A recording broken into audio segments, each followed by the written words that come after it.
Untuk acara selanjutnya adalah acara inti, yaitu berupa pemaparan materi oleh Bapak Lukman Adi Prananto, STMN, yang dilanjut dengan sesi diskusi dan tanya jawab. Saya infokan kepada seluruh peserta untuk dapat mempersiapkan pertanyaan sehingga yang nantinya akan dipilih beberapa pertanyaan terbaik dari sesi diskusi tersebut. Untuk selanjutnya akan dipandu oleh Bapak Dr. Eng Muhammad Samsiro sebagai moderator. Sebelum acara saya serahkan ke beliau, sedikit saya menyampaikan biodata dari beliau. Biodata dari Bapak Dr. of Engineering Muhammad Samsiro, Sarjana Teknik, Magister Teknik. Latar belakang pendidikannya, pendidikan S1 atau program sarjana di Prodi Teknik Mesin Universitas Gadjah Mada pada tahun 2001. Selanjutnya melanjutkan program magister S2-nya di program studi yang sama di Teknik Mesin di Universitas Gadjah Mada tahun 2007. Selanjutnya melanjutkan program doktor S3-nya di Tokyo Institute of Technology Jepang pada tahun 2015. Nah, untuk di Universitas Gadjah Mada, Bapak Dr. Eng Muhammad Samsiro, beliau ada di posisi sebagai Kepala Laboratorium Bioenergi jurusan Teknik Mesin Universitas Gadjah Mada atau Direktur Center of Waste Management and Bioenergy. Oke, untuk acara ini akan dilanjutkan oleh Bapak Dr. Eng Muhammad Samsiro. Kepada Bapak Dr. Eng Muhammad Samsiro, kami persilahkan. Oke, cek suara dulu. Suara saya bisa terdengar? Mas Bayu ya? Terdengar suaranya? Terdengar, Mas. Oke, ya. Oke, terima kasih Mas Bayu selaku moderator pada pagi hari ini. Assalamualaikum warahmatullahi wabarakatuh. Selamat pagi dan salam sejahtera untuk kita semua.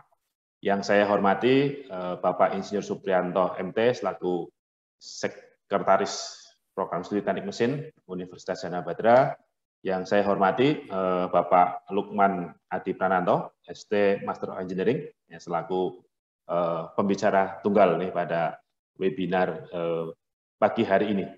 Kemudian yang saya hormati juga Bapak Ibu peserta webinar ya dari seluruh Indonesia yang mengikuti acara webinar pada pagi hari ini, baik itu dari akademisi maupun dari praktisi dan juga dari pemerintahan, mungkin dari Dinas LH ataupun pemerintah kabupaten kota. Kemudian tak lupa juga yang saya banggakan ini para mahasiswa yang turut serta pada acara webinar kali ini ya. Semoga nanti para mahasiswa bisa mendapatkan ilmunya yang nanti luar biasa dari Pak Lukman ya terkait dengan PLTSA ini. Oke, sesuai dengan tema pada webinar series yang ke-6 ini yaitu tentang pembangkit listrik tenaga sampah, peluang dan tantangan. Nah, jadi kalau kita berbicara sampah ya seperti tadi disampaikan oleh Bapak Suprianto, ini memang tidak akan pernah habis-habisnya ya karena memang persoalan sampah khususnya di negara berkembang di Indonesia ini menjadi persoalan yang sangat pelik dan kita tahu semua bahwa kondisi tempat pembuangan air sampah itu di mana-mana sudah penuh semua itu ya. Pemerintah daerah mungkin kebingungan juga mencari tempat untuk penggantinya ya. Karena juga banyak resistensi dari masyarakat. Nah, terus bagaimana kemudian itu harus bisa diselesaikan ya. Nah, nanti mungkin Pak Lukman akan memberikan salah satu alternatif solusi bagaimana sampah itu kemudian bisa diolah, bisa dikelola dengan baik ya, dan juga tentunya meminimalkan emisi yang kemudian dihasilkan dari pengolahan sampah gitu ya. Nah, sebelum masuk ke materi dari Pak Lukman Adi Prananto, akan saya bacakan kurikulum vitae beliau. Ini mungkin dari operator bisa membantu menayangkan mungkin CV-nya beliau. Ya, nah jadi Lukman Adi Prananto ini beliau lahir di Jakarta tahun 1988. Jadi masih sangat muda sekali ya. Ya, masih sangat muda sekali ya. Beliau menyelesaikan pendidikan sarjananya di Teknik Mesin Institut Teknologi Bandung ya tahun 2010, kemudian menyelesaikan master programnya tahun 2017 di Tokyo Institute of Technology di Department of Mechanical Science and Engineering. Dan saat ini beliau sedang mengambil program doktor ya di Institut Pertanian Bogor di bidang renewable energy ya. Jadi sangat linear sekali dengan apa yang beliau kerjakan saat ini ya terkait dengan PLTSA. Kemudian pengalaman kerja beliau juga sangat banyak sekali ya, dari awalnya di Toshiba ya, kemudian sampai ke Bappenas ya, kemudian di PP Energi, dan kemudian terakhir di Clean Power Indonesia ya, atau PT Carta Putra Indonesia. Dan kabarnya juga nanti akan menduduki posisi yang lebih tinggi lagi ini ya, Pak Lukman. Ya, oke.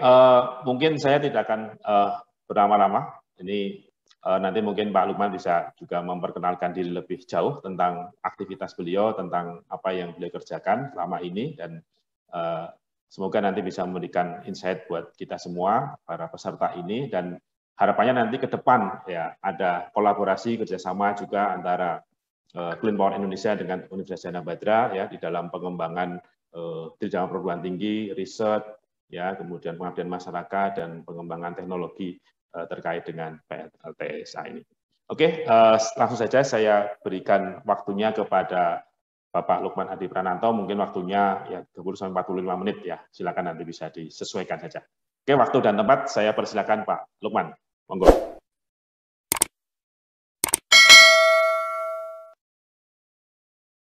Ya, oke. Selamat pagi, Mas Samsiro, Sekretaris Prodi. Mohon izin saya sharing, Pak, ya, tentang apa yang saya kerjakan. Bukan yang paling ahli, bukan yang paling pengalaman, tapi orang yang mau nyemplung lah gitu. Jadi disclaimer nih buat teman-teman juga, kita di sini saling belajar dua arah. Saya juga bukan yang merasa paling bisa lah ya. Mungkin justru di forum ini akan mendapat banyak ilmu dan tambahan informasi lah dari teman-teman semua, kita berharap. Jadi silakan kalau misalnya ada yang mau ditanyakan atau apa ya, kita jadi diskusi lah, jangan satu arah gitu, karena nggak enak nih kalau satu arah, kesannya silent atau nggak menarik materinya. Mudah-mudahan saya coba kupas secara menarik lah. Jadi sebelumnya saya minta izin ke Mas Samsiro, saya mau memperluas temanya. Jadi tadi Pak Sekretaris bilang tantangan dan peluang pengembangan PLTSA atau pembangkit listrik tenaga sampah. Nah, saya mau perluas lagi jadi biomasa juga gitu, karena konsep ini keterkaitannya erat gitu, sama-sama mengambil limbah, yang satu limbah dari sampah masyarakat, maksudnya sampah yang dari masyarakat ya, bukan orangnya, bukan sampah masyarakat, tapi sampah yang dikelola oleh TPA, satu lagi limbah dari hutan, jadi sama-sama dari material yang kita anggap sebagai tidak ada harganya tapi bisa jadi listrik gitu. Saya Lukman sekarang di CPI, kita mulai aja ya. Jadi yang pertama mau saya bahas itu potensi biomasa dan sampah gitu. Jadi kita ini dulu deh, narik ke belakang dulu, sampah dan biomasa ini kenapa sih menarik di Indonesia gitu ya. Kalau sampah teman-teman pasti udah tahu lah gitu. Jadi masalah di hampir semua kota di Indonesia. Kayaknya nggak ada kota yang tidak ada masalah dengan sampah ya. Ratusan kabupaten kota madya kita tuh selalu punya masalah dengan penanganan sampah. Dari mulai yang skala besar sampai yang skala kecil. Nah, kita bahas potensinya dulu. Nah, ini sebelum bahas potensi, saya mau bahas dulu nih. Dari sisi perusahaan, dari sisi pengembang IPP yang bisnisnya mencari untung, tentunya melihat potensi harus dong. Karena kalau kita bicara energi terbarukan di Indonesia, selalu kita bicaranya potensi. Nah, ini lucu juga ya. Kita bicaranya selalu potensi. Tapi sulit menjadikannya sebagai hal yang konkret gitu. Jadi potensi aja terus. Potensi hidro berapa gigawatt, potensi panas bumi berapa gigawatt. Tapi lalu ya udah, ketika bicara realisasi 1%, 0,5% dari potensi. Jadi tidak pernah ada ya not even 5% lah gitu, kita bisa menggali potensi kita gitu. Nah, sebagai pebisnis kita kan saya nggak bisa lihat itu sebagai hal yang bisa dijual gitu. Jadi saya mencari nih energi mana sih yang sebenarnya paling cocok di Indonesia gitu. Nah, ini bisa teman-teman kita lihat bareng-bareng ya. Jadi ini bukan berarti saya tidak menganggap energi yang lain penting, tapi sebagai pebisnis saya harus ambil prioritas. mana yang lebih penting dan bisa diaplikasikan di banyak tempat di Indonesia. Nah, yang pertama saya analisa adalah kemampuan supply stabil 24/7. Kenapa harus seperti ini? Karena kalau teman-teman tahu, negara kita tuh kan negara kepulauan. Kita punya grid listrik yang terpisah-pisah. Sekarang pertanyaan saya, grid yang punya 500 kV aja, transmisi itu juga ada di mana coba? Oh ini nggak kayak forum online, saya bisa nanya ya, pada di mute semua ya. Jadi gini, yang punya 500 kV itu cuma ada di Jawa, yang punya transmisi besar, yang dulu sempat outage ya, terus satu pulau mati, itu di Jawa. Yang lain paling 150 kV, 75 kV gitu, dan terpisah-pisah. Sehingga kalau grid seperti itu tidak terlalu besar, kena beban intermittent dari solar PV dan angin yang bebannya fluktuatif, itu jadi terganggu gridnya. Jadi perlu ada baterai, perlu ada semacam stabilizer, sehingga jadinya nambah cost gitu. Nah, daripada nambah cost, mending kita udah seleksi aja mana energi terbarukan yang bisa 24/7 deh, bisa nyala terus-menerus selama 24 jam. Ada biomasa, ada hydro, ada geothermal atau panas bumi. Ya. Lalu kita lihat lagi yang aspek berikutnya, menyuplai beban dasar atau base load. Kenapa beban dasar ini penting? Karena beban dasar inilah yang menjadikan PLN itu bisa membeli dengan harga yang kompetitif, tidak membebani gridnya PLN. Ini kan kalau kita bicara bisnis listrik di Indonesia, kan kita harus berhadapan atau berjualan dengan PLN. Jadi kita janganlah berpikir kita bisa jual ke masyarakat gitu, karena sistem kita, undang-undang ketenaga listrikan itu amanahnya nggak seperti itu. Harus ada peran PLN sebagai distributor atau penyalur kepada masyarakat, karena ada harga subsidi dan lain sebagainya, sehingga kita harus jual ke PLN. Nah, base load atau beban dasar, beban yang stabil itu hanya bisa diperoleh dari biomasa, hydro, dan geothermal. Wind, solar nggak bisa. Kenapa? Karena sama-sama tahu tergantung sama cuaca, angin, atau ada cahaya matahari atau enggak. Nah, lalu masuk ke aspek berikutnya. Bisa nggak dibangun di area 3T seluruh Indonesia? Kenapa area 3T ini penting? Nanti saya jelaskan di slide berikutnya. Karena di sini listriknya masih sedikit. Kalau kita hanya melihat Jawa itu very much oversupply sekarang.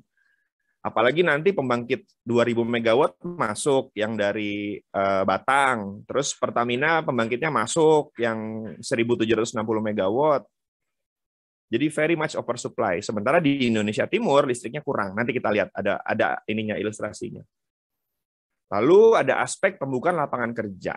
Karena kami bekerja dengan memanfaatkan dana-dana murah dari luar lewat portal atau platform Sustainable Development Goals atau SDGs ya, yang Bapak Ibu semua juga mungkin pernah dengar.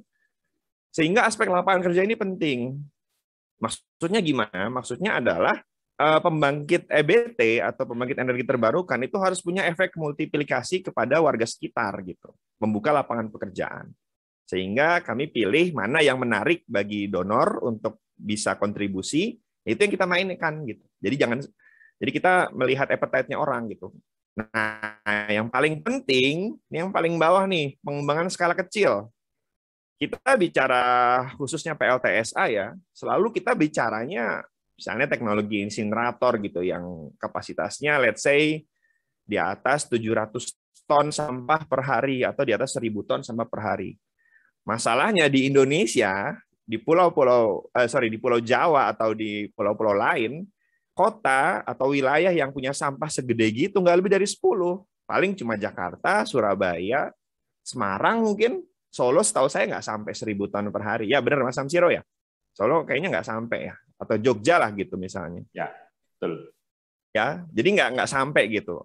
Padahal semua kota punya masalah sampah. Tapi kalau kita hanya nembak teknologi yang bisa digerakkan di skala-skala besar, ya kita nggak bisa bikin di mana-mana dong kota di Indonesia. Kemarin saya ke Trenggalek aja, Trenggalek sampahnya 100 ton per hari, 200 ton paling banyak. Itu kan kecil sebenarnya, tapi tetap jadi masalah. Nah, itu dia.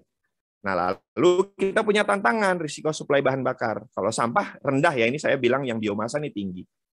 Sehingga ini kita perlu hadapi dengan berbagai macam engineering lah dari sisi pengelolaan masyarakatnya. Nah, sekarang kita lagi hits nih ngomongin emisi karbon karena mau ada carbon tax. Jadi untuk informasi juga ke teman-teman sekalian, Bentar lagi PLTU itu akan dipajakin tuh dari pajak karbon. Jadi tarifnya Rp30 per kilogram CO2. Jadi ntar pengembang PLTU itu harus bayar pajak tambahan karena sudah mencemari lingkungan. Itu komitmen dari RUU pajak yang baru tuh. Jadi namanya pajak karbon. Nah, itu juga jadi tantangan tuh karena kayak PLN atau IPP lah ya, banyak kan sekali mereka punya PLTU itu jadi tambahan. Nah, sementara kalau kita bikin PLTBM dan PLTSA atau sampah ya, ini luar biasa penyerapan emisi karbonnya. Karena kita ada forestasi atau penghijauan, ada biochar, jadi ampasnya PLTBM tuh kayak gini nih teman-teman yang warna hitam. Ini tuh pupuk sebenarnya, bisa dikembalikan ke tanah, menyerap soil, membantu soil menyerap CO2 dari tanah gitu. Jadi PLTBM ini win-win sekali gitu. Kalau PLTU ngeluarin faba, fly ash, bottom ash, dia ngeluarinnya adalah biochar yang kita bisa jadikan pupuk, kita bisa jadikan arang, dan kita bisa bakar lagi karena ini masih ada punya nilai kalor gitu. Apalagi PLTSA ya, PLTSA itu luar biasa pengurangan emisi karbonnya sampai di angka 460.000 metrik ton CO2 per tahun. Untuk skala 12 MW. 12 MW itu paling skalanya Surabaya lah. Segini besar dia bisa ngurangin karbon gitu. Karena apa? Karena sampah kalau dibiarkan akan mengeluarkan metan. Metan itu 1 kilogram metan itu seperti 31 atau 21 kilogram CO2. Saya lupa angka pastinya. Tapi besar sekali. Nah, ini jadi peluang kita lah gitu. Sebagai pebisnis tentunya kita melihat peluang yang ujungnya adalah bridging dana murah dan lain sebagainya. Oke, saya lanjutkan. Nah, ini sini kelihatan ya. Kenapa Indonesia Timur tuh jadi kota yang kita prioritaskan lagi. Untuk PLTBM ya, sorry. Kalau PLTSA it's around Java Island lah, karena yang paling banyak di sana. Nih lihat mirisnya PR teman-teman juga nih yang menjadi mahasiswa nih. Bahwa saat ini infrastruktur ketenaga listrikan kita tuh belum merata gitu. Ini kalau lihat teman-teman Jawa ya terang sendirian gitu. Sementara yang namanya Sulawesi, Maluku, Nusa Tenggara, Papua ini masih gelap.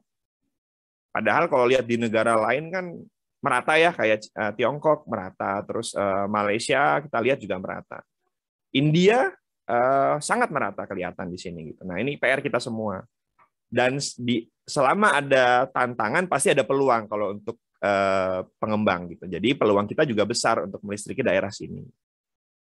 Tentunya dengan sumber daya yang tadi gitu. Nah, ini potensi biomasa dan potensi sampah ya. Kalau sampah nggak usah kita bilang lah, nggak usah kita cari angka lah, biar aja foto yang bicara gitu. Ini yang kanan ini Jakarta, TPA Bantar Gebang itu sudah 11 tingkat ya ininya.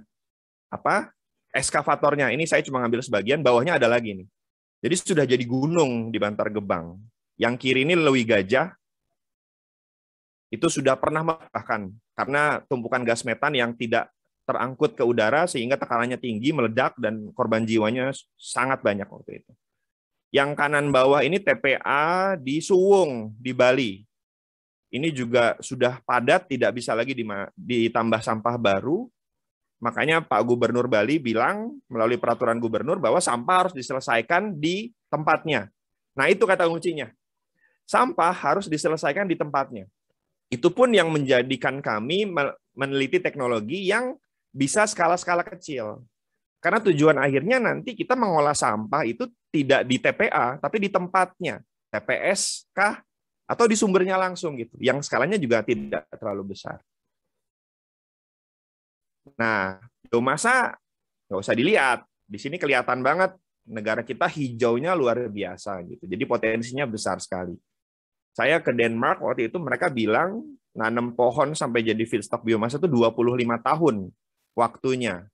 Kita cuma butuh 3 tahun untuk mencapai ketinggian yang sama gitu. Jadi negara kita ini kaya ya, potensinya besar gitu. Kita belum gali aja dengan optimal. Nah, kita bisa gali itu. Kita punya feedstock biomasa yang melimpah, kita punya sampah yang melimpah juga. Hanya bedanya adalah kita tidak sama dengan negara lain. Nah, tadi Pak Sekretaris kan bilang, di Jepang, di Eropa tuh tidak ada masalah dengan sampah. Pertanyaannya kok kita jadi masalah ya? Gitu. Ya karena pertama mereka sudah ditopang dengan kebijakan yang kuat. dan skema bisnisnya menguntungkan. Jadi kalau kita bicara Eropa, PLTSA di sana atau waste to energy di sana itu membakar sampah untuk menghasilkan dua hal. Yang pertama listrik, yang kedua energi termal. Kenapa energi termalnya di harvest atau dihasilkan? Karena dipakai untuk penghangat di sekitar area. Jadi centralized heating system namanya. Karena punya musim dingin. Jadi jual panasnya laku gitu. Beda sama kita kan nggak ada musim dingin. Sehingga yang bisa dijual dari PLTSA hanya listriknya aja gitu. Nah, ini yang menjadikan sulit sekali mencari imbal hasil yang baik atau profit dari PLTSA. Karena biasanya teknologinya kemahalan. Nah, kita udah mencari mana teknologi yang lebih terjangkau, nah nanti kita lihatlah. Terus sampah kita itu mostly bisa kebakar semua gitu. Ini kita teliti dari berbagai daerah ya, ini angka-angka general lah gitu ya. Jadi berapa sih plastik, berapa sih organik gitu ya. Total around 93% itu kita bisa olah. Yang tidak terbakar itu ya kaca, logam, material-material beton, batu, tanah pasir itu cuma 7%. Jadi signifikan sebenarnya kalau kita bisa mengolah sampah jadi energi yang bisa kita jual. Salah satunya energi listrik. Tuh, saya lanjutkan ya. Nah, lalu kita nyari teknologi ini ya, saya langsung singkat aja, kita ketemulah dengan yang namanya gasifikasi. Nah, saya mau jelaskan kenapa sih akhirnya kita milih gasifikasi instead of insinerator. Jadi ini agak-agak chemical sedikit nih. Konversi biomasa jadi energi itu ada banyak. Ada konversi secara kimia, ada konversi secara termal. Ya, ini umum lah di dunia gitu. Kimia ada anaerobik dan gas landfill gitu. Tapi untuk Indonesia forget it lah, karena nggak ngurangin sampah nggak menghilangkan sampah. Ini hanya menyerap gas metannya aja untuk dijadikan bahan bakar, untuk ditampung lagi atau lain sebagainya. Sehingga secara bisnis tidak sustain atau tidak berkelanjutan. Yang paling berkelanjutan dan yang paling banyak aplikasi di dunia adalah termal. Ada yang namanya pakai boiler konvensional atau kita kenal istilahnya insinerator, ada pakai pembakaran modifikasi atau gasifikasi dan pyrolysis. Nah, lalu dari dua ini saya membandingkan. Tujuannya untuk apa? Untuk bisa jualan. Mana sih yang paling tepat teknologinya di Indonesia? Makanya saya list down beberapa aspek dari konsumsi biomasa atau sampah, efisiensi skala kecil, biaya capex investasi, konstruksi, pembersihan gas buang, dan skala optimum. Tadi saya bilang di awal bahwa saya melihat potensi pasar sampah itu tidak di skala-skala besar, tapi di skala-skala kecil. Mulai dari sekitar 20 ton per hari lah misalnya. Itu skala-skala kecamatan mungkin kalau di Jawa, tapi kalau di luar Jawa itu bisa jadi hampir satu kota tuh. Kalau di Bali itu sampahnya ITDC yang kita lagi teliti 30 ton per hari. Tapi karena sekarang lagi pandemi, yang pakai hotel berkurang jadi 800 kilo per hari. Kan kecil sekali gitu. Tapi itulah risiko kita gitu. Jadi jangan nembak skala besar aja karena cuma sedikit yang bisa dipakai. Skala-skala kecil banyak. Kota-kota di Jawa Tengah, di Jawa Timur tuh punya sekitar 400 sampai 300 ton. 300 sampai 400 ton sampah kering per hari. Itu juga bisa kita manfaatkan. Sehingga gasifikasi kita ambil karena dia luas, bisa makan 90% sampah, dia efisien pada skala kecil. Nah, yang paling penting untuk pebisnis itu biaya investasi. Biaya investasi atau capex-nya itu tidak terlalu mahal, tidak semahal insinerator lah ya, sampai 9 megawatt, 9 juta per megawatt, sorry. Konstruksi juga tidak terlalu rumit karena simple. Nah, isunya kalau bikin PLTSA kan lingkungan pasti.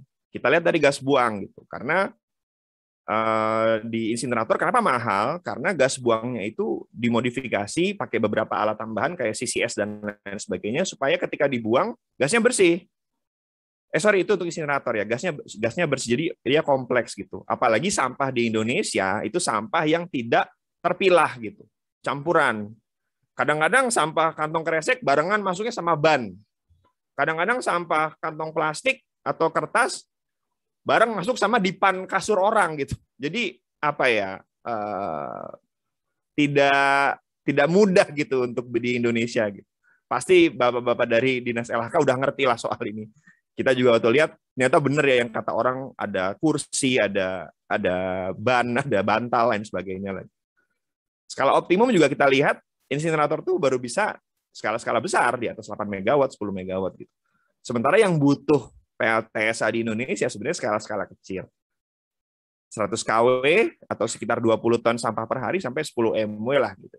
Solo itu yang jadi proyek kami supply sebagai solution provider itu juga 10 MW kalau nggak salah. Pada tahap satunya 5 MW. Nah, teknologinya kayak gini, simpel aja. Yang coba kami kembangkan dan sedang kami lakukan studi di beberapa kota, kita pakai yang namanya gasifikasi aja gitu. Gasifikasi itu apa sih? Gasifikasi itu brief to say, dia mengubah zat padat atau sampah dalam hal ini atau biomasa jadi gas. Alatnya di sini nih, namanya kan gasifikasi, jadi mengubah sesuatu menjadi gas melalui proses yang namanya pyrolysis dan gasifikasi itu sendiri. Nah, dia nggak pakai oksigen di dalam ini, sehingga kalau teman-teman tahu reaksi pembakaran kan C dan H plus O2 menjadi CO2 plus H2O. Nah, ini O yang kanan hilang semua, hilang satu maksudnya. Jadi C dan H menjadi CO sama H2 gitu. O-nya hilang. Nah, CO dan H2 itu adalah gas yang punya nilai kalor. Makanya namanya gas sintetik. Jadi gas buatan, gas hasil produksi, punya nilai kalor, itulah yang kita jejelin ke dalam mesin gas. Jadi nggak dibakar. Kita nggak ngambil energi panasnya dari pembakaran, justru energi panas itu kita pakai untuk mengubah zat padat menjadi gas. Justru gas yang keluar kita dinginin. Kita saring pertama, karena dia pasti masih nyangkut tarnya. Lalu kita dinginin pakai cooling tower, karena ini temperatur 1000 nih di gas fire-nya. Kita butuh di gas engine ini temperatur lingkungan, 50 up to 100 lah centigrade. Ya udah, kita dinginin, kita saring, masuklah ke dalam gas engine. Jadi listrik. Gas engine ini ya sama kayak mesin mobil, pakai piston, resiprokal bentuknya, di paralel dengan turbin, generator. Nah, jadi listrik.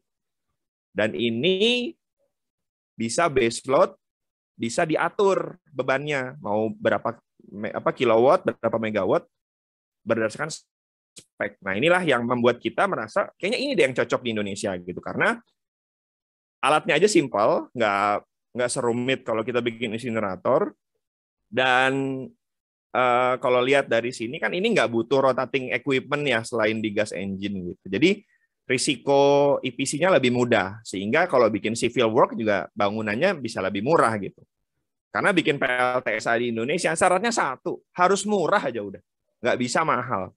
Karena apa? Karena pemerintah masih menganggap PLTSA itu adalah investasi, bukan cost center, sehingga harus mendatangkan keuntungan. Termasuk pengembang juga harus dapetin keuntungan. Jadi kayak gini sistemnya. Nah, saya lanjut ke emisinya ya. Jadi emisinya itu orang kan pasti pada nanya.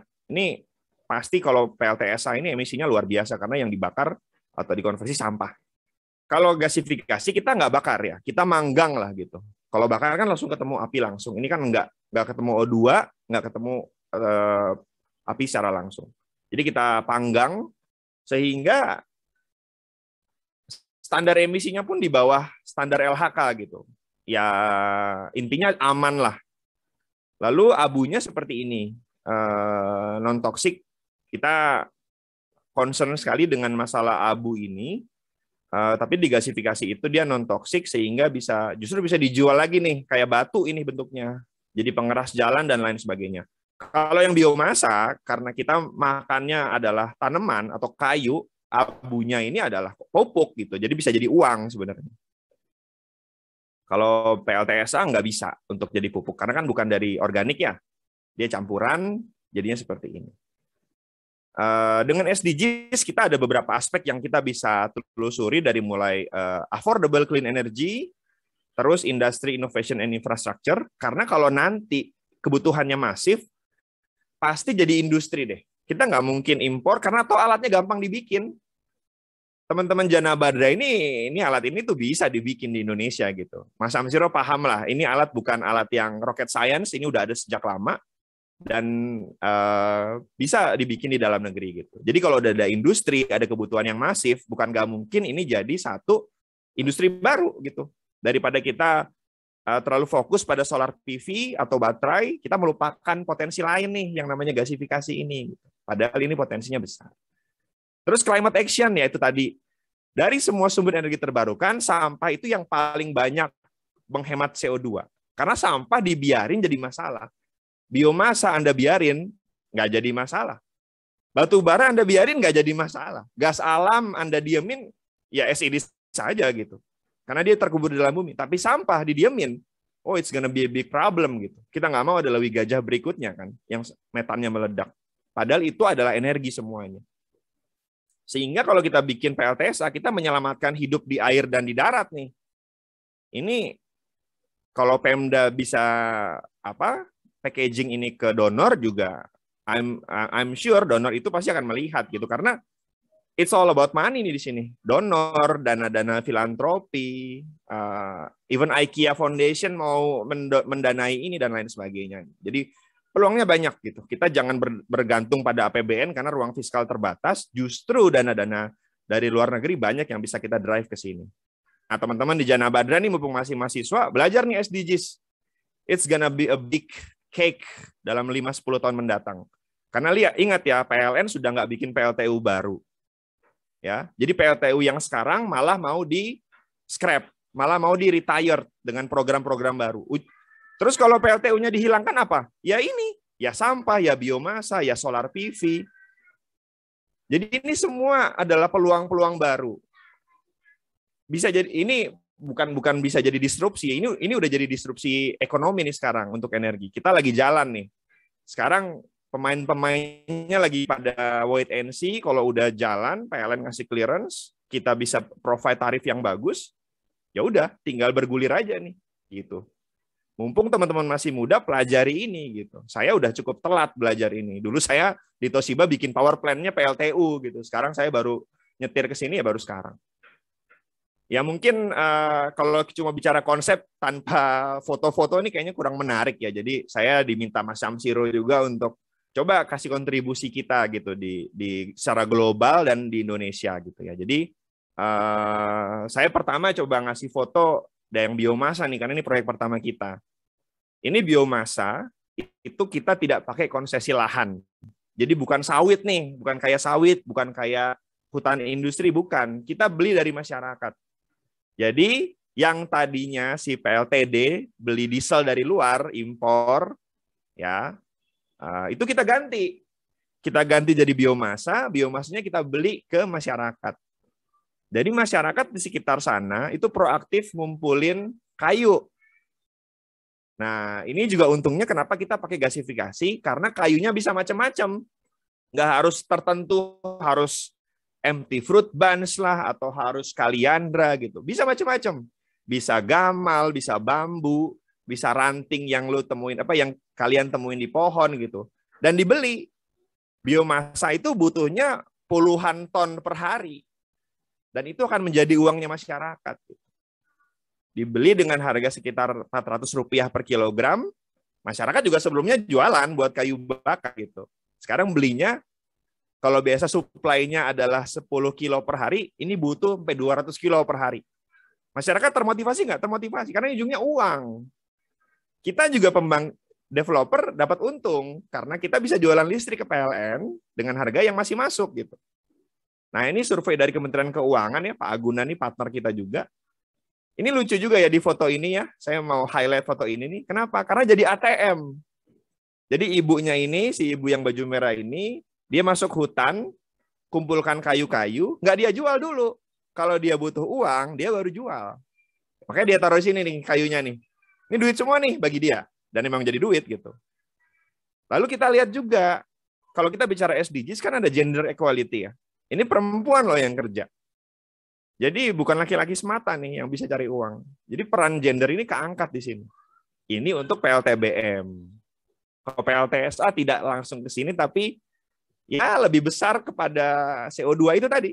kita bisa menyerap metan dan lain sebagainya. Nah, ini peralatan kami yang di Mentawai. Sekarang lagi off karena PLN lagi oversupply listrik, jadi nggak kita operasikan dulu. Nah, ini residunya nih, bambu. Kayak begini nih, tadi yang saya kirim foto di depan. Ini bisa dijual, jadi pupuk. Bayangin loh ya, ini tuh supply-nya rutin per hari. Dari biomasa yang tadi kita terima, kita olah, ampasnya bisa kita jual. Coba bisnis gitu menarik nggak? Menarik. Ini dijual jadi pupuk laku, tapi kalau mau added value lebih tinggi, teman-teman briquetting jadi arang. Kalau bambu bisa dijual untuk sisa. Sisa tuh yang rokok panjang itu tuh, yang pakai selang. Itu tuh harganya tinggi. Nah, ini kalau otak bisnisnya jalan, pasti melihat ini menarik. Karena apa? Outputnya belinya murah, tapi bisa dijual lagi dengan harga yang lebih mahal. Gitu. Nah, ini proyek kita yang lain. Ini yang kiri atas ini di Turki. Ini kotoran unggas ya, yang kita olah jadi listrik. Jadi poultry waste. Kotorannya ayam nih. Punya peternakan besar, terus menghasilkan kotoran dalam jumlah besar. Ketika kering bingung mau diapain, karena nggak boleh dikubur. Sana juga nggak ada tanaman, nggak bisa dijual. Jadi listrik aja udah. Jadi listrik dijual ke IPP-nya sana atau PLN-nya sana, jadi duit. Padahal kotoran itu limbah kan. Nah, mindsetnya seperti itu. Alatnya kayak gini doang, sederhana. Skala-skala gini di kota-kota kecil atau kota-kota Pulau Jawa lah ya, kayak ya jangan bilang Semarang lah, yang kecil-kecil lah, Purworejo misalnya, atau apa yang dekat Jana Badra ya, Sleman misalnya, ya bisa nih pakai ini, kecil-kecil dan terjangkau. Dan lihat, kalau kita pakai insinerator, kita butuh sumber air dalam jumlah yang konstan dan besar. Padahal nggak semua daerah menyediakan sumber air. Kayak Solo aja, walaupun sampingnya sungai, kita nggak boleh pakai sungainya tuh, karena lingkungan, izin lingkungan. Makanya kita harus cari alat yang bisa dry system. Ini kayak begini nih, ini nggak ada airnya nih. Filternya kering, terus pendinginannya pakai udara. Nah, kita pakai cooling tower untuk mendinginkan, tapi airnya sirkuler. Jadi nggak butuh besar-besar banget. Gitu. Yang kiri bawah ini proyek yang di India. Ini yang pertama, Varanasi. Kliennya NTPC ya, PLN-nya sana. Ini skala-skala 400 kilowatt. Jadi ini gambar orang ya, jadi nggak gede lah plan-nya gitu. Cuma segini aja udah. Nggak butuh area besar juga. Not even 1 hektar ini areanya gitu. Sehingga menarik kan kalau di Indonesia bisa jualan. Nggak butuh area besar, nggak butuh air, OM-nya mudah. Ini kan OM-nya mudah nih. Cuma gini-gini doang nih. Paling yang butuh belajar yang gasifikasinya gitu. Tapi yang lain sistemnya kan very simple. Ini gas engine-nya nih, yang kanan atas. Kayak begini aja gas engine-nya. Mesin yang udah ada dari sejak berabad-abad lalu gas engine gitu, bukan mesin baru. Cuma skalanya lebih besar. Kalau mesin mobil 1.500 cc ini mungkin 15.000 lah atau berapa lah gitu, saya nggak paham. Gitu. Nah, ini yang di Varanasi, plan kita. Kita survei ke sana sebelum COVID, ke India. Sekarang udah nggak berani. Alatnya ya gini aja udah. Masuk sampah secara otomatis. Terus ini cooling tower yang tadi saya bilang. Dan nggak ada air juga. Jadi praktikal sekali nih kalau kita bisa coba untuk aplikasikan di Indonesia. Dan balik lagi, ini harganya, ya saya bisnis ya, bukan aksi sosial gitu. Jadi harus nyari yang untung. Untung tuh apa? Dijual tarifnya bagus, pemasangannya nggak terlalu mahal. Itu aja udah 2 hukumnya gitu. Ditambah yang ketiga, banyak dana-dana asing yang mau bantu. Kenapa? Karena kita menyelamatkan lingkungan. Gitu. Dan mereka juga admit sampah itu bagian dari target mereka. Jadi no worries lah gitu soal yang lain sebagainya. Oke, saya singkat aja. Mungkin itu yang bisa saya sharing.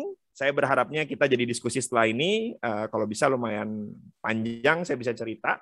Dan saya juga ingin dapat input dari teman-teman dan dari bapak-bapak sekalian, dari praktisi dan stakeholder yang lainnya. Terima kasih. Wassalamualaikum warahmatullahi wabarakatuh. Waalaikumsalam warahmatullahi wabarakatuh.